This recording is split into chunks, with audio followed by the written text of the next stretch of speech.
Hello friends, welcome back. இன்றைக்கி வீடியோவில் 10 மினிட்ஸில் இன்ஸ்டன்ட் தக்காளி குருமா எப்படி செய்கிறதுன்னு பார்க்கலாம். கொஞ்சம் நல்லா கண்டினியூஸாக வீடியோஸ் போட முடியல, கொஞ்சம் ஹெல்த் ப்ராப்ளம்ஸ்னால. இனிமேல் கொஞ்சம் போட ட்ரை பண்ணுறேன்.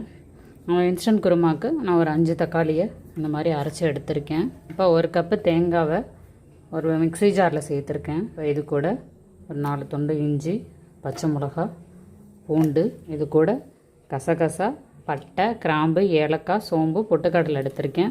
நீங்கள் பொட்டுக்கடலைக்கு பதிலாக டேஸ்ட் என்ஹான்ஸ் பண்ணுறதுக்கு முந்திரி பருப்பு கூடையும் சேர்த்துக்கலாம். இப்போ இதை இன்னும் நல்லா நைஸாக அரைச்சி எடுத்துக்கலாம். ஒரு பானில் ஆயில் விட்டுக்கலாம். கடுகு, சோம்பு தாளிச்சுக்கிறேன்.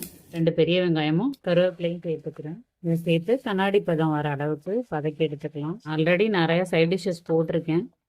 இந்த மெத்தட் போட்டேன்னா என்னன்னு தெரில. நீங்கள் பார்க்காதவங்க என்னோடய சைடு ப்ளேலிஸ்ட்டில் போய்ட்டு என்னோடய சைட் டிஷ்ஷஸ் வீடியோஸை செக் பண்ணிக்கோங்க. இப்போ இது கூட 5 தக்காளி விழுது அரைச்சி வச்சேன்ல, அதை சேர்த்துக்கிறேன். அரைச்ச தேங்காய் விழுதையும் சேர்த்துக்கிறேன்.